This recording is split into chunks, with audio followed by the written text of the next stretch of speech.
Today, we're jumping into a really fascinating linguistic investigation. It's a story about one people, one language, and one single line on a map that, well, it changed pretty much everything. Seriously, just try to picture that for a second. Your town, your whole community, maybe even your family, just sliced in two by some political border you had absolutely no say in.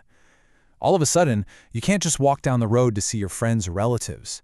You're now a citizen of a completely different country. So here's the big question. After a few generations, would the way you speak, would it still sound the same as your cousins just a few miles away on the other side? That is the exact puzzle at the heart of our explainer today. All right, let's dive in. We're talking about the LaWa people. They're an ethnic group whose homeland just happens to straddle the border between Myanmar and Thailand. So on one side, they're called the LaWa, and on the other, they're known as the LaWa. And this is where the plot thickens. You see, in Myanmar, the LaWa language is everywhere. It's vibrant. It's part of everyday community life. But you hop across that border into Thailand, and suddenly the LaWa language is really feeling the squeeze from the much more dominant Thai language. It really makes you wonder, are we even talking about the same language anymore?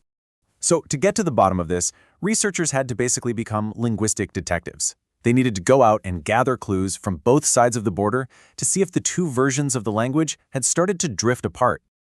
And here's the toolkit they used for the investigation. It's a whole mix of things, right? They compared a list of core words, basic stuff like sky, water, hand. They listened super closely to recordings of how people actually talk. They interviewed folks about how and when they use their language, and of course they just spent time observing it in action, in villages and homes.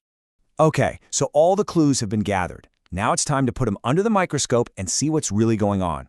Let's break down what the evidence tells us, starting with the very sounds of the language. So, our first piece of evidence is all about the sounds, what linguists call phonology. You can think of it as the language's unique accent and all its rules for pronunciation. Now this is interesting. Over on the Myanmar side, the LaWa language has held on to more of its traditional, kind of old-school sounds. But in Thailand, you can actually hear the influence of Thai creeping in, especially when you listen to the younger LaWa speakers. It's like a subtle, new accent is starting to emerge. Okay, next up, let's look at the words themselves, the lexicon. Are people on both sides of this border using the same vocabulary to talk about their world? And here, the difference is way clear. The LaLa speakers in Thailand, they borrow words a lot, and almost always from Thai. Meanwhile, the LaWa folks in Myanmar use way fewer borrowed words, and when they do, they usually come from Burmese. It just goes to show you how the big national language on each side acts like a different well to draw new words from. But, and this is a huge but, here's the crucial find. When those researchers looked past all the borrowed words and really zeroed in on the basic core vocabulary, the absolute building blocks of the language, they found an incredibly high number of shared words. The foundation? It's still totally the same. All right, our final clue is the grammar. This is the set of rules for how you put a sentence together. It's like the skeleton of a language, its fundamental structure. And honestly, this is the smoking gun. The grammatical DNA is virtually identical. Both sides use the exact same sentence structure, like saying I see the dog, not the dog I see.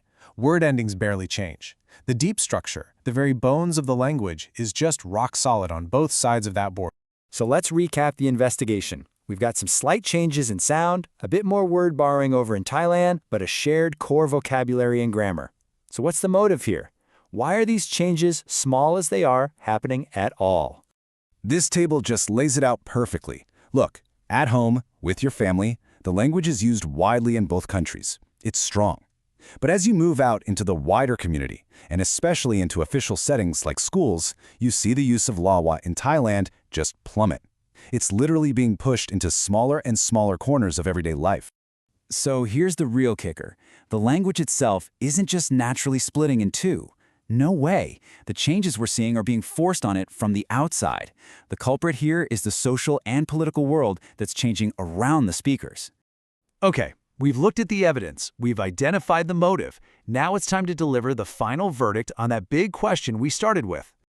And the verdict is in. Wa and LaWa are not two different languages. They are two varieties of one single, linguistically unified language.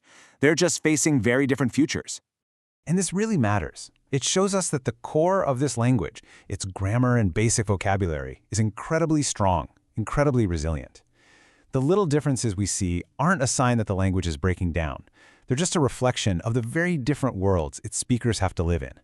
It's a pretty amazing story of a culture holding on to its identity against some serious odds.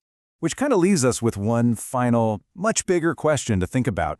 For the LaWa people, and for so many other communities just like them all over the world, what does it truly take for a culture, for a shared voice, to survive something as simple and as powerful as a line on a map?